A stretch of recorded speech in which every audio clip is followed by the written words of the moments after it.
Puli yengilidan degan ukalarimizga kvartirani injig'idan topib qo'ydim. Ko'rishlaring mumkin. Samuzellari, Ariston, vanna hamma yo'qlari bor ekan. 2 xonali kvartira, 3 xona qilsalar ham bo'laveradi akalar. Kirgilida Pelikanni oldida, Moskva magazini oldida, xudo xolasa, mana kuxunlilari ham chiroyli holatda, hamma sharoitlari bor. Konditsionerlarigacha, kir mashinalarigacha hamma sharoit qilib qo'yishibdi. Kirasiz yashaysiz akalar.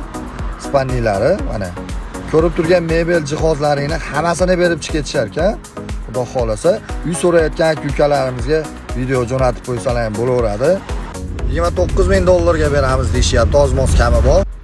Xudo xolasa, chiroyli qilib qo'yishibdi. Bemalol aloqaga chiqaverasizlar akalar. Chiroyli holatda uy, dokumentlardan muammo yo'q. Kirgilida uy so'ragan ukalarimizga zo'r variantidan topib qo'ydim. Akalar, videolarimiz yoqayotgan bo'lsa, bemalol like bosib ketishni unutmanglar, obuna bo'linglar.